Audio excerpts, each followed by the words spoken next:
Me Starheart, and I am on here today getting ready to share about the first class in a series of 5. But before I get started, I want to check and make sure that everything's going right. Okay,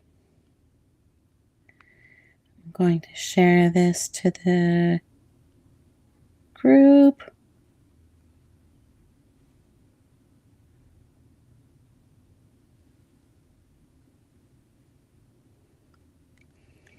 Let me just make sure. I'm going to copy this and pop it into the class, into the event, and we're about ready to go.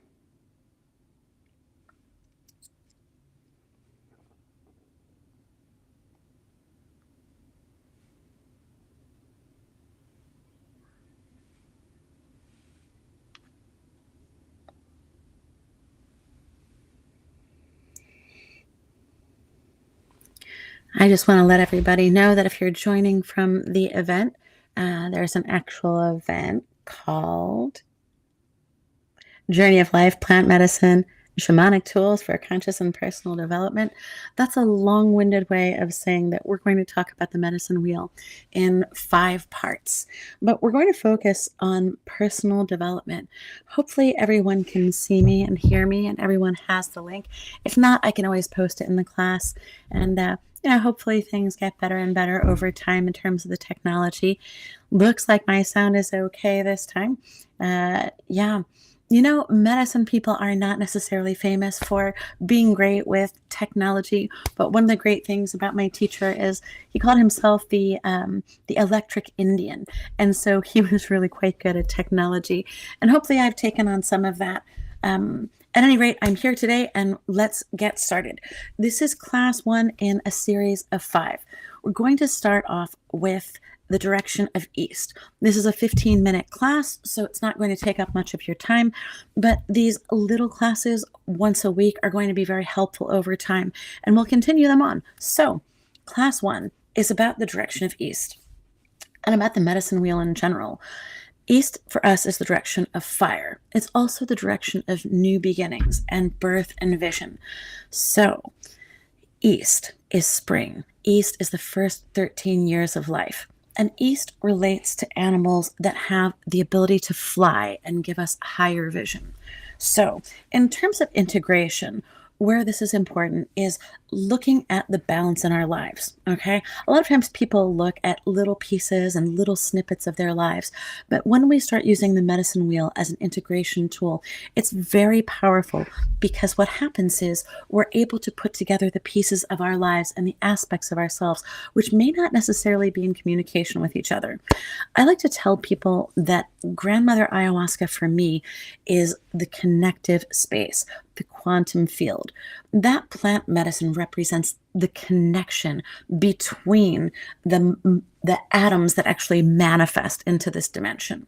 So she's the empty space, she's the quantum field, she's the connection. And the most important thing to do is to connect. So what we're going to do with these medicine series tools is to connect.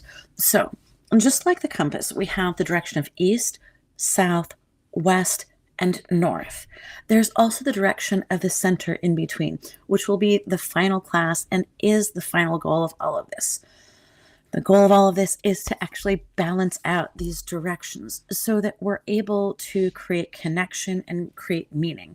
There's oftentimes a disconnection in our lives and a fragmentation which happens from trauma and from difficult life experiences.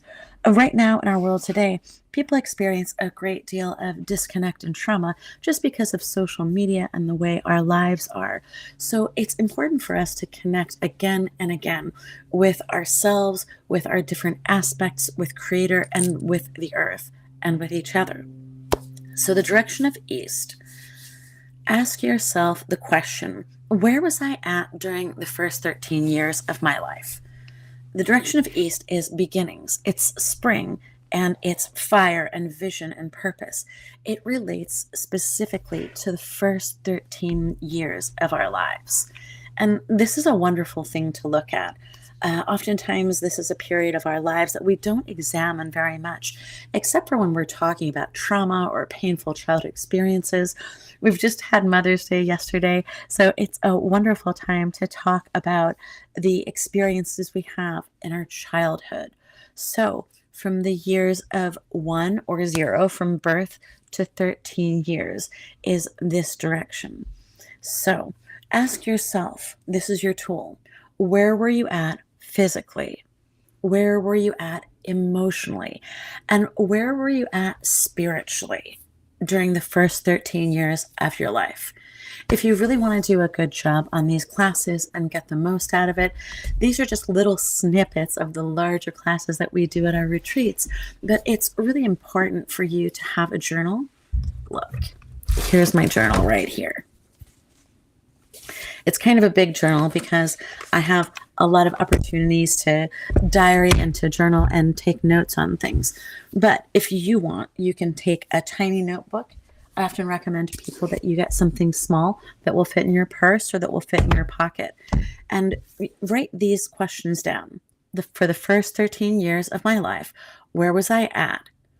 Physically, emotionally, and spiritually. So let me give you an example. I can use myself rather than make up someone else or divulge someone else's life secrets. For the first 13 years of my life, we moved around a lot. We were in the Midwest. Half of my family is Native American, so they tended to be in Texas, Oklahoma, and New Mexico. And half of my family is Irish, Scottish, French, Spanish, European in general, right? And they were more towards the East Coast and Iowa and Missouri. So we moved around a lot, and I have a lot of memories of being in different places in the first 13 years of my life. Where were you at in the first 13 years of your life? Physically. And then the next question is emotionally. How did you feel during those first 13 years of your life? Did you feel like your family was stable? Did you feel safe? Did you feel like you had a purpose? Did you feel like you had an understanding of life? How did you feel about your education? How did you feel about the world around you? In my case, during the first 13 years of my life, I felt a little bit weird. I felt a little bit nervous. Actually, I felt a lot nervous about the world around me. I noticed that people weren't living from the land. Part of my family lived more from the land. They were into farming and nurseries and plants. And that made me feel good to be close to the earth and to be close to nature. Being taken away from nature made me feel uncomfortable. And when we moved to the East Coast when I was younger, I thought, oh my goodness, how are all these people surviving? So write down in your journal where you were at during the first 13 years of your life and how you felt about it. Excuse me. I have a little cough because it's springtime. That's another thing that was part of my life as a child growing up is I had allergies. So a recurring theme for me in spring is allergies. What is a recurring theme for you in spring? Because the direction of east actually relates to the the season of spring. So each one of these directions is multifaceted. Like I said, today we're working on the direction of east. You will soon see once you've completed all of these aspects of the medicine wheel, if you take notes in your journal and you really integrate this material, it will help you a great deal, not only in your life, but in your plant medicine journeys. It'll help you in your spiritual path because oftentimes we lose track of different aspects of ourselves. We rely mainly on the physical aspect. Some of us rely mainly on the emotional aspect, or some of us lean on the spiritual aspect. But it's important to have a balance between all of these things. And that's exactly what this tool of the medicine wheel is for. And the reason why we're calling this class series The Journey of Life, Plant Medicine and Shamanic Tools, is because this isn't just about your journey with plant medicine. This is about your journey in life. It's not just when you're in ceremony and working with medicine that's important. It's the entire journey of your life that's important. Plant medicine is just one little tiny blip on that road. And if you think that the medicine is going to do something for you that you're not willing to do for yourself, you're mistaken. It's only going to do as much for you as you're willing to do for yourself. The medicine will open things up as we're talking about the East and the direction of vision and purpose. It's important to look at this and say, okay, the direction of East is my purpose and my vision. What am I doing to fulfill my purpose and my vision in life? Oftentimes, after a certain age, we almost forget completely about what our purpose is, and the things that were meaningful to us as children just kind of fall away and disappear. And when we take the plant medicine, we're often opened back up to those meaningful childhood, kind of innocent and pure feelings. A lot of depression and anxiety is just the fact that people often neglect to take care of their purpose and vision. We think about our cars, our homes, our jobs, our figures, our physique, what we're wearing, who we're friends with, what schools our children go to. And we start to forget about the more important part of our journey. The more important part of our journey is something that can't be seen. It's something that's in our heart. And oftentimes the journey of going from the head to the heart, they say, is the longest journey in life. So what I'm trying to do here is to take you back to your childhood. In your journal, you want to write about ages 1 to 13. Where were you physically? Where were you emotionally? And here comes the key to unlocking all of this. Where were you spiritually? Did your family have any type of spirituality?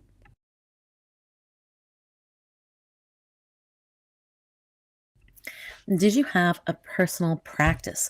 I know that sounds odd, but with many children growing up, I was raised Christian Catholic and taken away from my native roots. There was a lot of practice in the church. Every Sunday, you would go to church, you would go to Sunday school. Whether you were Jewish or Christian, you were preparing for a special time, whether that's a bar or bat mitzvah, or it's communion, or it's confirmation. There's this preparation that begins when we're children. So, what was your life like? In Native culture, there are often initiatory rites that we begin at a very early age. So, those are what I consider spiritual aspects. Another spiritual aspect would be during those first 13 years of your life. Did you connect with anything in particular? I had a connection with nature. I had a connection with being outdoors. I loved to play outside. It brought me so much joy. There's nothing that brings me the joy even now that being outside, whether it's in the rain or it's in the snow or it's on a sunny day. This brings me tremendous joy. So, what things brought you joy and connected you to your purpose when you were a young child? This is a really important question to ask yourself because this is going to help you unlock what the purpose of your life is. That's the direction of East, is purpose and vision. So without our purpose and vision, what are we doing here? 99% of my clients, when they step into the spirit world, they realize that they have actually neglected to take care of their actual divine purpose here. We're here to complete a divine mission. We're here to connect with each other. We're here to find joy. We're also here to work through pain and obstacles and trauma. So it's not supposed to be some kind of Mary Poppins adventure. This is a difficult journey that only a true spiritual warrior would take on. So my challenge for you is to ask yourself those 3 questions about the first 13 years of your life. Where were you physically, emotionally, and spiritually? In addition to that, if you want to write down a bonus question and work with a power animal, in the East, we typically work with animals who have wings, animals who can soar and fly, and they can see things from above. This is the power of vision. This is the power and knowledge of purpose. One traditional animal that we work with is the eagle. And so myself, when I want to work with the direction of East and I want to take on the mantle or the power of vision and to take on the leadership role, I will often work with this jade eagle feather. And this one is especially beautiful. My uncle Reuben in Taos made it for me as a ceremonial piece. And so the jade gives you the power of clarity, and the eagle feather gives you the ability to see things from above. So if you want to take on a particular symbolic entity, whether that's an animal or an object or a deity, whatever it is that you want to connect with, that's your symbolic power for the East. Mine in particular is eagle because of Uncle Reuben's making this beautiful eagle feather for me out of jade. So your homework for next time as we're wrapping up this class is to look at those three aspects of yourself, physical, emotional, and spiritual, during the first 13 years of your life.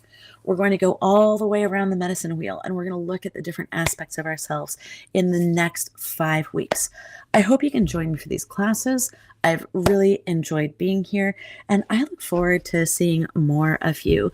And I hope that you get a lot out of these classes, but you'll only get as much out as you put in.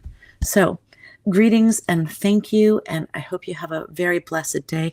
I'll see you again next Monday at the same time. Bye for now.